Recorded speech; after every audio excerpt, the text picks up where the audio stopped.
നമസ്കാരം. യുദ്ധഭൂമിയിൽ ചിലപ്പോൾ വെടിയൊച്ചകളെക്കാൾ ഉച്ചത്തിൽ കേൾക്കുന്നത് നിശബ്ദതയാണ്. ഇന്നലെ വരെ തെഹ്റാനെയും തീയും പുകയും വർഷിച്ചുകൊണ്ട് മാത്രം സംസാരിച്ചിരുന്ന അമേരിക്ക ഇന്ന് സമാധാനത്തിന്റെ ഭാഷയാണ് ഉച്ചരിക്കുന്നത്.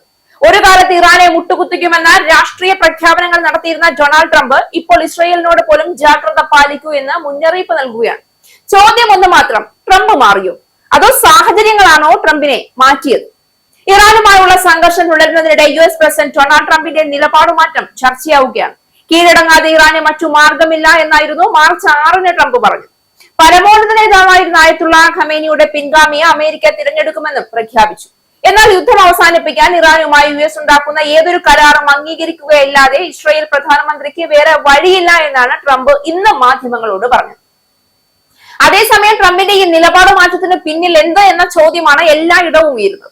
സുരക്ഷയ്ക്ക് ഭീഷണി എന്ന പേരിൽ US-ഉം ഇസ്രയേലും സംയുക്തമായാണ് ഇറാനെ ആക്രമിച്ചത്. എന്നാൽ ഹോർമോസ് കടലിടുക്കിൽ ഇറാൻ പിടിമുറുക്കിയതോടെ പ്രതിസന്ധി രൂക്ഷമായി. എണ്ണ വിതരണം തടസ്സപ്പെട്ടു. പശ്ചിമേഷ്യയിലെ US-ന്റെ സഖ്യ രാജ്യങ്ങളെ ഇറാൻ ആക്രമിച്ചതും തിരിച്ചടിയായി.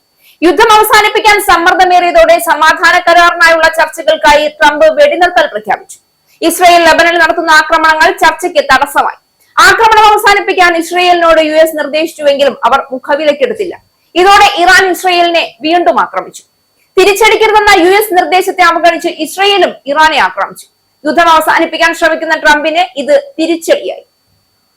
ഇതോടെയാണ് ട്രംപ് ഇസ്രയേലിനെതിരെ തിരിഞ്ഞത്. മാർച്ച് 6-ന് ഇതേ ട്രംപ് പറഞ്ഞത് ആയത്തുള്ള ഖമേനിയുടെ പിൻഗാമിയെ അമേരിക്ക തിരഞ്ഞെടുക്കുമെന്നും ഇറാനിലെ പുതിയ നേതാവ് ആരെന്ന് തീരുമാനിക്കാനുള്ള അവകാശം അമേരിക്കയ്ക്കാണ് എന്നുമാണ്.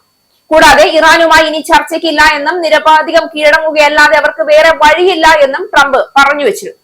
എന്നാൽ ദിവസങ്ങൾക്കിപ്പുറം ജൂൺ 8-ന് ട്രംപ് പറഞ്ഞത് പശ്ചിമേഷ്യയിലെ യുദ്ധം അവസാനിപ്പിക്കുന്നതിനായി US ഇറാനുമായി ഉണ്ടാക്കിയേക്കാവുന്ന ഏതൊരു കരാറും അംഗീകരിക്കുകയല്ലാതെ ഇസ്രയേൽ പ്രധാനമന്ത്രിക്ക് വേറെ വഴിയില്ല എന്നാണ്. ടെഹ്റാനെതിരെയുള്ള US ഇസ്രയേൽ നീക്കങ്ങളിൽ ഞാനാണ് അന്തിമ തീരുമാനങ്ങൾ എടുക്കുന്നതെന്നാണ്. എല്ലാ കാര്യങ്ങളും തീരുമാനിക്കുന്നത് താനാണെന്നും നെതന്യാഹു അല്ല തീരുമാനങ്ങൾ എടുക്കുന്നത് എന്നുമാണ് ട്രംപ് പറഞ്ഞത്. ഈ രണ്ട് നിലപാടുകളും തമ്മിൽ വലിയ അന്തരമാണുള്ളത്.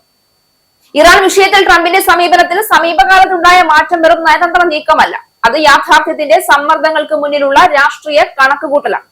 യുദ്ധത്തിന്റെ തുടക്കത്തിൽ അമേരിക്കയും ഇസ്രയേലും ഇറാനെതിരെ കടുത്ത നിലപാടാണ് സ്വീകരിച്ചത്. ഇറാന്റെ ആണവ പരിപാടിയും മേഖലയിൽ അതിന്റെ സ്വാധീനവുമായിരുന്നു പ്രധാന ആശങ്ക. എന്നാൽ മാസങ്ങൾ നീണ്ട സംഘർഷത്തിന് ശേഷവും ഇറാൻ തകർന്നില്ല. മറിച്ച് ഹോർമോസ് കടലിടുക്കിലും മേഖലാ പ്രോക്സി ശക്തികളിലൂടെയും തിരിച്ചടിക്കാനുള്ള ശേഷി തെളിയിച്ചു. ഇതിനിടെയാണ് ട്രംപിന്റെ മുൻഗണനകൾ മാറി തുടങ്ങിയത്. ഒരു ദീർഘയുദ്ധം അമേരിക്കൻ സമ്പദ് വ്യവസ്ഥയെയും ആഗോള എണ്ണ വിപണിയെയും ബാധിക്കുമെന്ന തിരിച്ചറിവ് ശക്തമായി.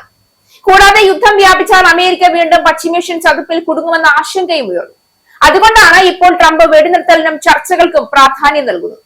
ഇസ്രയേലും ഇറാനും തമ്മിൽ ഉടൻ വെടിനിർത്തലിലേക്ക് നീങ്ങണമെന്ന് അദ്ദേഹം പരസ്യമായി ആവശ്യപ്പെട്ടതും അതിന്റെ ഭാഗമാണ്. എന്നാൽ ഈ മാറ്റം മറ്റൊരു പ്രതിസന്ധിക്കും വഴിവെച്ചിട്ടുണ്ട്. ട്രംപും ഇസ്രായേൽ പ്രധാനമന്ത്രിയും ബെഞ്ചമിൻ നെതന്യാഹുവും തമ്മിലുള്ള നിലപാടിലെ വ്യത്യാസം. ട്രംപ് ഇപ്പോൾ മേഖലയിൽ സ്ഥിരത ആഗ്രഹിക്കുമ്പോൾ നെതന്യാഹു ഇറാനെ ദീർഘകാല ഭീഷണിയായി കണ്ട് കൂടുതൽ കടുത്ത നടപടികൾക്ക് മുതിരുകയാണ്. പല അവസരങ്ങളിലും ട്രംപ് ഇസ്രായേലിനെ സംയമനം പാലിക്കാൻ ആവശ്യപ്പെട്ടതായി റിപ്പോർട്ടുകൾ സൂചിപ്പിക്കുന്നു. ട്രംപിന്റെ പുതിയ നിലപാടിന് പിന്നിൽ 3 പ്രധാന കാരണങ്ങളുണ്ട് എന്ന് വേണം വിലയിരുത്താൻ. യുദ്ധച്ചെലവ്, എണ്ണ വിപണിയുടെ അനിശ്ചിതത്വം, രാഷ്ട്രീയ നേട്ടം എന്നിവയാണത്. ഒരു സമാധാന കരാർ സാധ്യമാക്കിയ പ്രസിഡന്റ് എന്ന പ്രതിച്ഛായ അദ്ദേഹത്തിന് കൂടുതൽ ഗുണകരമാണ്. അനന്തമായി നീളുന്ന മറ്റൊരു പശ്ചിമേഷ്യൻ യുദ്ധത്തിന്റെ മുഖമായി മാറുന്നതല്ല. അതിനാൽ ട്രംപിന്റെ ഈ യു-ടേൺ ബലഹീനതയുടെ അടയാളമല്ല, മറിച്ച് ശക്തിപ്രയോഗത്തിന് പരിധിയുണ്ടെന്ന തിരിച്ചറിവിന്റെ പ്രകടനമാണ്.